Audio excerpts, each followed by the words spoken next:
Hello everyone, welcome to anecdote study hub.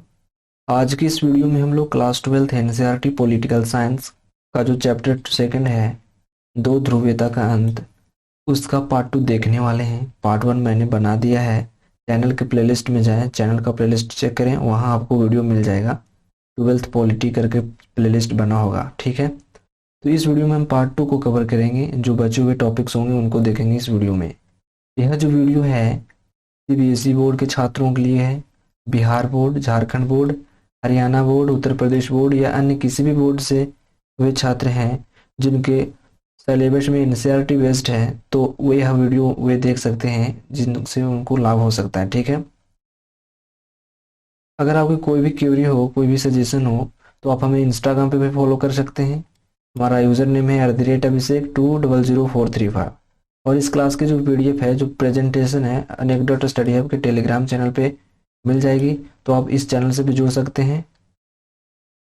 जो part two होगा, part one मैंने already बना दिया था, तो पार्ट टू जो होगा उसमें हम देखेंगे सोवियत प्रणाली क्या है, और मिखाइल गोर्बाचेव और सोवियत संघ के बीच जो संबंध थे वो उसे भी देखेंगे, और साथ साथ सोवियत संघ के विघटन के कौन से कारण रहे उनको भी जानेंगे। और अंत में देखेंगे भारत और सोवियत संघ के संबंध और भारत और रूस के संबंध। दोनों अलग अलग हैं, भारत और रूस, और भारत और सोवियत संघ दोनों के संबंध जो हैं अलग अलग हैं। आप सोच रहे हो सोवियत संघ ही रूस है, तो ऐसा नहीं है। ऐसा कुछ परसेंट तक ही सही है, लेकिन भारत और रूस के संबंध और भारत और सोवियत संघ के संबंध दो अलग अलग बातें हैं, ठीक है। तो पार्ट टू में हम इसी चीज को कवर करेंगे। सबसे पहले हम समझेंगे कि सोवियत प्रणाली क्या थी। उससे पहले, सोवियत प्रणाली को जानने से पहले हम सोवियत संघ को देखेंगे कि सोवियत संघ आखिर क्या था, तो इसका उदय किस प्रकार हुआ उसे भी देखेंगे। तो लिखा है, समाजवादी सोवियत गणराज्य, जिसे हम यूएसएसआर कहते हैं, रूस में 1917 की समाजवादी क्रांति के बाद अस्तित्व में आया। यानी सोवियत संघ को पहले भी रूस के नाम से जाना जाता था। 1917 में जब समाजवादी क्रांति हुई, समाजवादी क्रांति को हम नवंबर की क्रांति या बोल्शेविक क्रांति भी कहते हैं, उस दौरान इसका जन्म हुआ सोवियत संघ का। यह क्रांति पूंजीवादी व्यवस्था के विरोध में हुई थी। यह जो क्रांति हुई थी, समाजवादी क्रांति, यह क्यों हुई थी? तो पूंजीवादी व्यवस्था के विरोध में। यहाँ के जो लोग थे पूंजीवादी व्यवस्था को अपनाने से मना कर रहे थे, इस कारण इसका विरोध हुआ।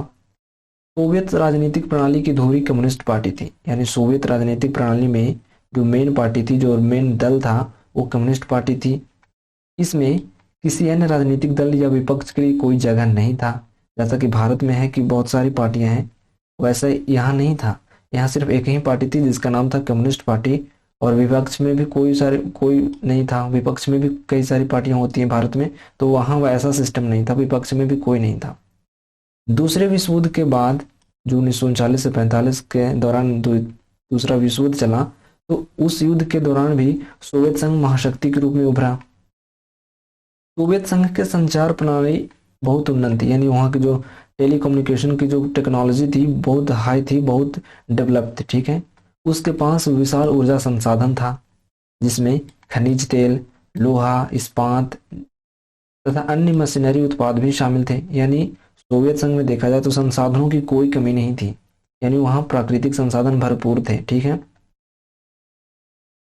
सोवियत संघ का घरेलू उपभोक्ता उद्योग भी बहुत उन्नत था, और वहाँ पिन से लेकर कार तक, अर्थात छोटी से छोटी और बड़ी से बड़ी चीजों का वहाँ उत्पादन होता था, ठीक है। सरकार बुनियादी जरूरतों की चीजों, मसलन स्वास्थ्य सुविधा, शिक्षा, बच्चों की देखभाल तथा लोक कल्याण की अन्य चीजें रियायती दर पर मुहैया कराती थी। यानी वहाँ की जो सरकार थी लोगों के हित में कार्य कर रही थी, उनको स्वास्थ्य सुविधा उपलब्ध करा रही थी, जो एजुकेशन था उसको बेहतर करने की कोशिश कर रही थी, बच्चों की देखभाल तथा लोक कल्याणकारी योजनाएं बना रही थी, और जो सेवाएं थी वहाँ वो रियायत दर पे मुहैया करा रही थी लोगों को। ऐसा नहीं था कि बहुत महंगी चीज़ें उपलब्ध हैं। वहाँ आर्थिक स्थिति भी बहुत अच्छी थी, और वहाँ के लोग भी जो थे खुश थे, उनको बहुत अच्छी सर्विस दी जा रही थी सरकार के द्वारा, सोवियत संघ के द्वारा, ठीक है। लेकिन जो व्यवस्था है बदलने वाली है, ऐसा बहुत दिनों तक नहीं चलने वाला। देखें यहाँ क्या लिखता है। लिखता है कि सोवियत प्रणाली पर नौकरशाही का शिकंजा कसता चला गया। नौकरशाही का मतलब होता है जो ब्यूरोक्रेसी थी, जो अफसरशाही थी, उन लोगों का दबदबा वहाँ बढ़ने लगता है, उस पर शिकंजा कसता चला गया। यह प्रणाली जो सोवियत प्रणाली थी सत्तावादी होती गई, यहाँ यानी सत्ता हावी हो गई, राजनीति हावी होती चली गई और नागरिकों का जीवन तो कठिन होता ही चला गया। यानी इन सब के बीच में जो पिसाए वो नागरिक थे, ठीक है। नागरिकों को कई सारे नुकसान का सामना करना पड़ा। सोवियत संघ में एक दल यानी कम्युनिस्ट पार्टी का शासन था। हमने बताया पहले ही कि वहां सिर्फ एक ही पार्टी थी, कम्युनिस्ट पार्टी, और जो भी जनता के प्रति जवाबदेह नहीं थी, अर्थात जनता के कहे अनुसार नहीं कार्य करती थी, उसकी मर्जी के अनुसार, तानाशाही के अनुसार वो अपना काम करती थी कम्युनिस्ट पार्टी। तो यहाँ तक तो था सोवियत प्रणाली क्या थी। अब हम देखेंगे कि मिखाइल गोर्बाचेव और सोवियत संघ, इन दोनों के बीच में जो सोवियत संघ का विघटन है कैसा रिश्ता था, इनका जो कनेक्शन है किस प्रकार का था, उसे हम देखेंगे, ठीक है। मिखाइल गोर्बाचेव 1985 में सोवियत संघ की कम्युनिस्ट पार्टी के महासचिव बने। एनसीईआरटी में लिखा है कि 1980 के दशक के मध्य में, अर्थात 1985 ही होता है, तो मिखाइल गोर्बाचेव 1985 में सोवियत संघ की महासचिव बने कम्युनिस्ट पार्टी में। पश्चिम के देशों में सूचना और प्रौद्योगिकी के क्षेत्र में क्रांति हो रही थी। पश्चिम के देशों में कौन? पश्चिम के देशों में यूनाइटेड किंगडम, सॉरी, जो सोवियत संघ था, सोवियत संघ ने कहा कि पश्चिम के देशों में मसलन कि अमेरिका, कनाडा, मैक्सिको, ये सभी देशों में क्रांति हो रही थी, टेक्नोलॉजी बहुत आगे जा रही थी, ठीक है, और लोग बहुत डेवलप हो रहे थे। तो सोवियत संघ के जो मिखाइल गोर्बाचेव थे उन्होंने ऐसा देखा और सोवियत संघ को इसकी बराबरी में लाने के लिए सुधार जरूरी हो गए थे। सोवियत संघ के जो महासचिव बने थे अभी अभी मिखाइल गोर्बाचेव, उनको ऐसा लगा कि पश्चिम के जो देश है बहुत ज़्यादा डेवलप कर रहे हैं और सोवियत संघ भी अगर ऐसा बनना चाह रहा है, उसके साथ बराबर होना चाह रहा है, तो उनको भी बहुत सारे सुधार करने होंगे, तो सुधार जरूरी हो गए। मिखाइल गोर्बाचेव ने पश्चिम के देशों के साथ संबंधों को सामान्य बनाने, सोवियत संघ को लोकतांत्रिक रूप देने और वहां सुधार करने का फैसला किया। यानी मिखाइल गोर्बाचेव ने कई सारे कार्य करने के लिए सोचा। पहला तो यह कि जो पश्चिम के देश हैं, अमेरिका है, मैक्सिको है, कनाडा, इन सभी से हम अपने संबंध बेहतर बनाएंगे। साथ साथ क्या कि सोवियत संघ में जो कम्युनिस्ट पार्टी का शासन है और जो तानाशाही रवैया है उसको हम लोकतांत्रिक रूप देने का प्रयास करेंगे, यानी वहाँ लोकतंत्र को बहाल करेंगे। साथ साथ वहाँ सुधार, कई सारे आर्थिक सुधारों की जरूरत है, तो वो भी करने का फैसला किया। यानी कई सारे निर्णय लिए कि हम सोवियत संघ में ये सभी कार्य करेंगे, ठीक है। मिखाइल गोर्बाचेव ने देश के अंदर अर्थात सोवियत संघ के अंदर आर्थिक, राजनीतिक और लोकतांत्रिक इन 3 नीतियों को चलाया। ये 3 सुधार की नीतियां थी। इन 3 नीतियों को मिखाइल गोर्बाचेव ने वहां सुधार चलाया, ठीक है, सुधार नीति के तौर पे। इन सुधार नीतियों का कम्युनिस्ट पार्टी के नेताओं द्वारा विरोध किया गया। जो कम्युनिस्ट पार्टी में अन्य जो नेता थे उन्होंने इसका विरोध किया कि कौन सी नीति चला रहे हैं, ऐसा नीति नहीं चलेगा यहाँ सोवियत संघ में। इन्होंने इसका विरोध किया, इनको मना करने की कोशिश की। सन 1991 के दिसंबर में एल्त्सिन के नेतृत्व में सोवियत संघ के 3 बड़े गणराज्य, जिसमें थे रूस, यूक्रेन और बेलारूस, ने इन तीनों ही देशों ने सोवियत संघ की समाप्ति की घोषणा किया। 1991 में हुआ क्या, दिसंबर 1991 में एल्त्सिन एक महान नेता थे, सोवियत संघ के ही नेता थे। उन्होंने रूस, यूक्रेन और बेलारूस में ऐसी स्थितियां पैदा कर दी कि इन तीनों ही देशों ने सोवियत संघ की समाप्ति की घोषणा कर दी। इन्होंने कहा कि हम सोवियत संघ में शामिल नहीं होंगे, हम सोवियत संघ से बाहर हो रहे हैं, ठीक है। कम्युनिस्ट पार्टी प्रतिबंधित हो गई। जो कम्युनिस्ट पार्टी सोवियत संघ में थी उस पर रेस्ट्रिक्शंस लग गए, उनको बैन कर दिया गया और सोवियत गणराज्य ने पूंजीवादी और लोकतंत्र को अपना आधार बनाया। जो सोवियत गणराज्य बचा, ये रूस, यूक्रेन और बेलारूस तो अलग ही हो गए थे, उसके अलावा जो अन्य बचे हुए देश थे उसमें शामिल थे। टोटल 15 देश सोवियत संघ में शामिल थे, जिसमें से 3 देश ने अलग होने का निर्णय कर लिया, रूस, यूक्रेन और बेलारूस ने। तो जो बचे हुए देश थे उन्होंने पूंजीवाद और लोकतंत्र को अपना आधार बनाया। रूस को सोवियत संघ का उत्तराधिकारी राज्य स्वीकार किया गया। रूस को सोवियत संघ का उत्तराधिकारी राज्य स्वीकार किया गया क्योंकि रूस का जो क्षेत्रफल था सोवियत संघ का एक बहुत बड़ा एरिया कवर करता था, ठीक है। तो एक बड़े क्षेत्रफल के कारण रूस को ही सोवियत संघ का उत्तराधिकारी राज्य स्वीकार किया गया और रूस को सुरक्षा परिषद में, सिक्योरिटी काउंसिल में सोवियत संघ की सीट मिली। तो यहाँ तक तो था कि मिखाइल गोर्बाचेव और सोवियत संघ का विघटन किस प्रकार उन दोनों में कनेक्शन है, इन बातों को हम समझें। ठीक है, अब अगला जो टॉपिक है कि सोवियत संघ का विघटन आखिर क्यों हुआ, कौन से वो कारक थे जिसकी वजह से सोवियत संघ को 1991 में विघटित होना पड़ गया। ठीक है, तो इसके तो निम्नलिखित कारण है सोवियत संघ के विघटन के। पहला कारण क्या है कि सोवियत संघ के कृषि एवं औद्योगिक उत्पादन में तेजी से गिरावट आने लगी थी। यानी सोवियत संघ में जो कृषि का जो खेती होती थी वो पूरा सिस्टम भ्रष्ट हो गया।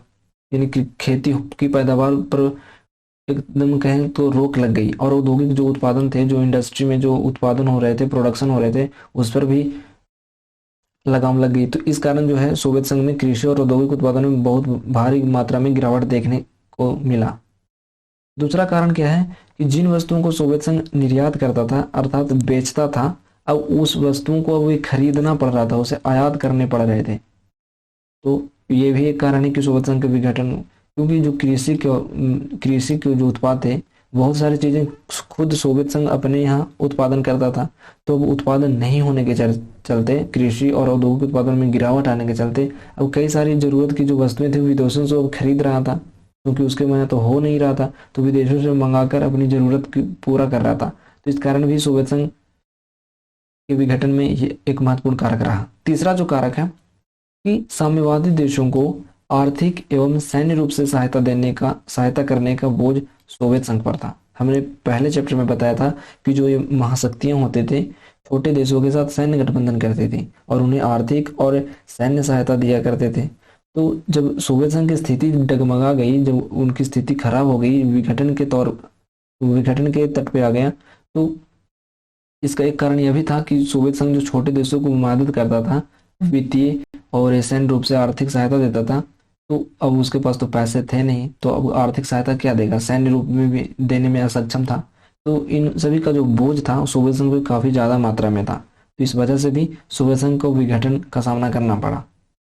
और आगे देखें तो राजनीतिक आर्थिक संस्थाएं अंदरूनी कमजोरी के कारण लोगों की आकांक्षाओं को पूरा ना कर सके। अर्थात वहां तो आर्थिक सिस्टम जो था, पूरा आर्थिक व्यवस्था पूरा तरह से कमजोर हो चुका था, सरकार के पास पैसे ही नहीं थे, तो लोगों की आकांक्षाओं को पूरा कैसे करेगी। लोगों की आकांक्षाएं क्या थी, तो वहाँ बेहतर हॉस्पिटल नहीं थे, शिक्षा के लिए स्कूल्स नहीं थे, कॉलेज नहीं थे, यूनिवर्सिटी नहीं थी, लोगों को भोजन की पूर्ति नहीं हो रही थी, ये सभी आकांक्षाएं थी। तो सब सरकार के पास पैसे ही नहीं होंगे तो लोगों की आकांक्षाओं को कैसे पूरा करेगी। तो ये सभी भी कारक थे। अगला देखेंगे जो अंतिम कारक है, पश्चिमी देशों के विकास की तुलना में साम्यवादी सोवियत संघ के पिछड़ेपन। चूंकि पश्चिमी देश अमेरिका बहुत डेवलप कर रहा था, जो उसका विरोधी महाशक्ति था। और गतिरोध प्रशासन की मतलब सोवियत संघ में जो प्रशासन था, जो ब्यूरोक्रेसी थी, जो नौकरशाही थी, सभी अधिकारी भ्रष्ट हो चुके थे, सिर्फ नोट छापने में लगे हुए थे, कोई काम तो कर नहीं रहा था मन से। और प्रशासनिक अक्षमता, वहां का जो सिस्टम था पूरे से क्लैप्स हो गया था। तो इन सभी वजहों से सोवियत संघ को विघटन का सामना करना पड़ा, पूरा सिस्टम एक तरह से कहें कि भ्रष्ट हो गया। तो इस वजह से सोवियत संघ विघटन के कगार पर पहुंच गया। तो ये तो रही सोवियत संघ का विघटन के कौन से कारक थे। अब हम देखेंगे भारत और सोवियत संघ, उस दौरान सोवियत संघ था, तो उस दौरान भारत और सोवियत संघ के संबंध आखिर कैसे थे, इसकी भी चर्चा करेंगे।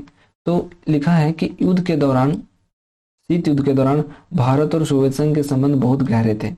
इससे आलोचकों को यह कहने का अवसर भी मिला कि भारत जो है सोवियत खेमे का हिस्सा था। जैसा कि मैंने बताया था कि विश्व दो गुटों में विभाजित था, एक सोवियत संघ और एक अमेरिका। तो भारत को अमेरिका की तरफ भारत को जब सोवियत संघ की तरफ झुका हुआ देखा, तो आलोचक ने कहा कि जो भारत है वो सोवियत संघ में मिला हुआ है और ढोंग करता है या फिर नाटक करता है कि ये सोवियत संघ में नहीं मिला है और गुट निरपेक्षता की बात करता है, लेकिन वास्तव में ये मिला हुआ है। ऐसा आलोचकों को कहना था कि जो भारत है सोवियत संघ में चोरी छुपे मिला हुआ है, ठीक है, लेकिन वास्तव में मिला हुआ नहीं था। इस दौरान भारत और सोवियत संघ के संबंध जो थे बहुआयामी थे, यानी उनके संबंधों में बहुत सारे कारण थे जो उनके संबंधों को बेहतर बनाए हुए थे, बहुआयामी कारण थे। कई तो राजनीतिक, सांस्कृतिक, आर्थिक कारक थे। इस दौरान भारत और सोवियत संघ के संबंध बहुत अच्छे थे। इसमें हम आर्थिक संबंधों की अगर बात करें कि भारत और सोवियत संघ के आर्थिक संबंध कैसे थे, तो इनमें सोवियत संघ ने भारत के सार्वजनिक क्षेत्र की कंपनियों की ऐसे वक्त में मदद की जब मदद कर पाना मुश्किल था। यानी सोवियत संघ ने भारत के जो सार्वजनिक क्षेत्र की कंपनियां थी, जो सरकारी कंपनियां थी, उनको हेल्प किया, उनको मदद किया। कब? जब भारत में जब आर्थिक तंगी थी, आर्थिक मदद कर पाना उस समय कठिन था, तो उस समय सोवियत संघ ने मदद किया। सोवियत संघ ने भिलाई, बोकारो और विशाखापट्टनम के इस्पात कारखानों तथा भारत हेवी इलेक्ट्रिक जैसे मशीनरी संयंत्रों के लिए आर्थिक और तकनीकी सहायता भी दी। यानी सोवियत संघ ने जो भिलाई है, बोकारो है और विशाखापट्टनम, इन 3 बड़े कारखानों के लिए पैसे दिए, आर्थिक एवं तकनीकी सहायता दी, टेक्नोलॉजी दिया, और इस आधार पर इन 3 बड़े उद्योग खड़े किए गए। भारत में जब विदेशी मुद्रा की कमी थी, जब भारत के पास विदेशी भंडार बहुत कम था, विदेशी पैसे नहीं थे भारत के पास ताकि विदेशों से व्यापार कर सके, उनसे टेक्नोलॉजी मंगा सके, तो उस समय सोवियत संघ ने रुपये को माध्यम बनाकर भारत के साथ व्यापार किया। तो यहाँ देख सकते हैं कि जो सोवियत संघ है बहुत कठिन परिस्थितियों में भी भारत के साथ खड़ा रहा, भारत के साथ कंधे से कंधे मिलाकर उसका साथ देता रहा।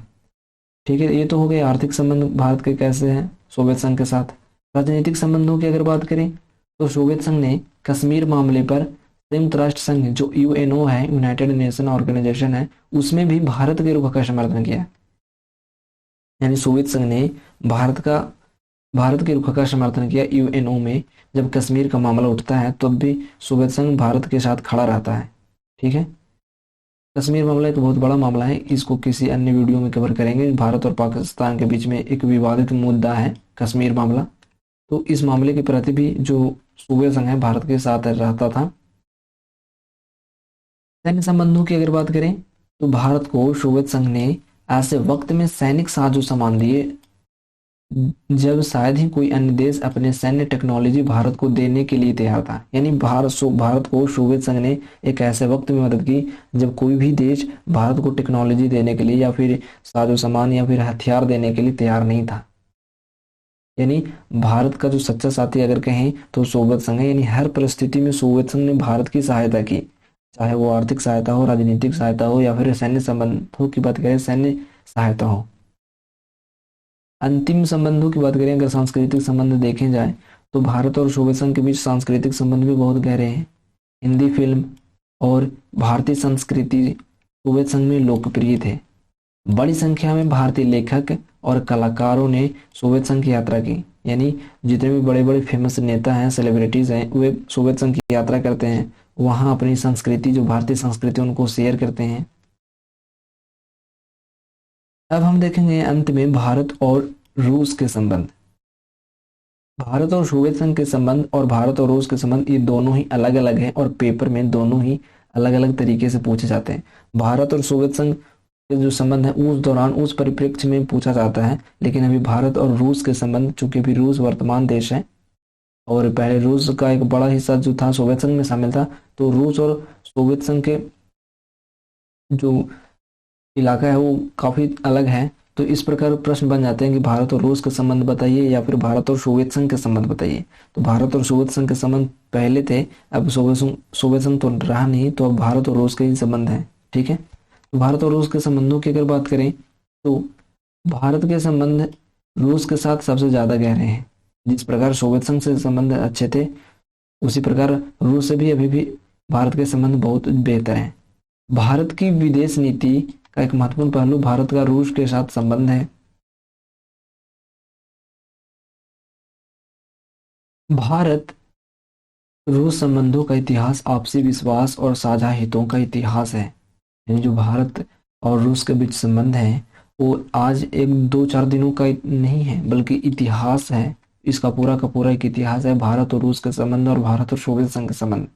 आपसी विश्वास और साझा हितों का इतिहास है। भारतीय हिंदी फिल्मों के नायकों मीन्स हीरोज जो होते हैं, अभिनेता जो होते हैं हीरोज में, उसमें राज कपूर से लेकर अमिताभ बच्चन तक रूस और पूर्व सोवियत संघ के गणराज्य में घर घर जाने जाते हैं। यानी जो हीरो हैं भारत के, जो जितने भी हीरो हीरोइन हैं, वे सभी सोवियत संघ में बड़ी फेमस थे और उनकी फिल्में बहुत ही सोवियत संघ में देखी जाती थी और रूस में भी देखी जाती हैं। ठीक है, रूस और भारत दोनों का सपना बहुध्रुवी विश्व का है। भारत भी चाहता है कि विश्व दो गुटों में विभाजित न रहे। और रूस भी चाहता है कि जो दुनिया है, जो संसार है, दो गुटों में विभाजित ना रहे, बहुध्रुवीय हो, जहाँ सभी को पावर हो कि अपने मनपसंद कार्य कर सके, मनपसंद का नेतृत्व कर सके, न कि किसी एक व्यक्ति के दबदबे में हो, एक महाशक्ति के दबदबे में हो। ऐसा भारत और रूस दोनों का मानना है। दो ध्रुवीय विश्व नहीं बल्कि बहुध्रुवीय विश्व का सपना है। 2001 के भारत रूस सामरिक समझौते के अंग के रूप में भारत और रूस के बीच 80 द्विपक्षीय दस्तावेजों पर हस्ताक्षर हुए हैं। भारत और रूस के बीच बहुत सारे एग्रीमेंट भी हुए हैं, बहुत सारे डील हुए हैं, जिसमें एक डील है 2001 वाला, ठीक है। 2001 में भारत रूस सामरिक समझौते के तहत भारत और रूस के बीच 80 द्विपक्षीय दस्तावेजों पर हस्ताक्षर हुए, 80 डील साइन हुए थे। रूस को इस संबंध में सबसे बड़ा फायदा यह है कि भारत रूस के हथियारों का दूसरा सबसे बड़ा खरीदार है। जो भारत है रूस के लिए दूसरा सबसे बड़ा हथियारों का खरीदार है, ठीक है। यानी सबसे ज्यादा मात्रा में जो रूस से हथियार खरीदता है उसमें दूसरे नंबर पे भारत है, ठीक है। भारतीय सेना को अधिकांश सैनिक साजो सामान रूस से ही प्राप्त होते हैं। यानी जितने भी भारत में हथियार हैं, टेक्नोलॉजी है, जो टैंक्स हैं, गोले बारूद हैं, वो अधिकतर रूस से ही मंगाए जाते थे, क्योंकि भारत तेल के आयातक देशों में से एक है। आयातक देश मीन्स खरीदने वाला देश होता है, आयात मीन्स होता है खरीदना, आयातक देश मीन्स खरीदने वाला देश। तो आयातक देशों में से एक है, इसलिए भी भारत रूस के लिए महत्वपूर्ण है। अब चूंकि भारत तेल खरीदता है तो रूस भी तेल बेचता है, तो जो तेल है, जो पेट्रोलियम पदार्थ है, वो रूस से खरीद लेता है भारत, तो इसलिए भी भारत महत्वपूर्ण हो जाता है रूस के लिए। उसने तेल के संकट की घड़ी में हमेशा भारत की मदद की है। यानी जब भी तेल संकट आया है तो रूस ने हमेशा साथ दिया है, तेल की कभी कमी नहीं होने दी है भारत के लिए। यानी भारत को एक रेगुलर वे में तेल जो होते हैं पेट्रोलियम पदार्थ उसको प्रोवाइड करते रहता है। रूस भारत की परमाणुविक योजना के लिए भी महत्वपूर्ण है। यानी जो परमाणु बम होते हैं, परमाणु जो आइटम्स है, मटेरियल्स हैं, उनको भी प्रोवाइड करता रहता है भारत को। और रूस ने भारत के अंतरिक्ष उद्योग में भी जरूरत के वक्त क्रायोजेनिक रॉकेट देकर मदद की है। यानी रूस ने एक रॉकेट दिया है भारत को जिसका नाम है क्रायोजेनिक रॉकेट। आपको एग्जाम में पूछेगा, तो इन सभी जो हाईलाइटेड जो वर्ड्स हैं उनको नोट डाउन कर लिया करें तो बेहतर रहेगा। तो रूस ने भारत को क्रायोजेनिक रॉकेट दिया और अंतरिक्ष उद्योग में एक बेहतर मदद की उन्होंने। भारत और रूस विभिन्न वैज्ञानिक परियोजनाओं में साझेदार हैं। भारत भी और रूस भी, इन दोनों देश एक तो बेहतर और अच्छे मित्र हैं और साथ साथ वैज्ञानिक परियोजनाओं में भी साझेदार हैं। यानी कई सारे इन्होंने डील्स किए हैं, साइन किए हैं, ट्रीटी किए हैं और एक दूसरे से व्यापार करते रहे हैं। इस प्रकार जो भारत के संबंध है रूस के साथ वो बेहतर है। तो यहाँ पे जो हमारा पार्ट 2 था वो पूरी तरह से कंप्लीट हो चुका है और इसके साथ चैप्टर जो सेकंड है दो ध्रुवीयता का अंत, वो भी खत्म हो गया है। अगला जो चैप्टर होगा चैप्टर 3 आएगा। और अगर वीडियो अच्छी लगी हो तो प्लीज़ वीडियो को लाइक कर दें, कमेंट कर दें, शेयर करना ना भूलें। और अगर आप हमारे चैनल पर पहली बार आए हैं, हमारा पहला वीडियो देख रहे हैं, तो चैनल को भी सब्सक्राइब करके बेल आइकन प्रेस कर लें ताकि वीडियो की नोटिफिकेशन टाइम टू टाइम आपके पास जाती रहे। So that's all for today. Thanks for watching. Have a great day.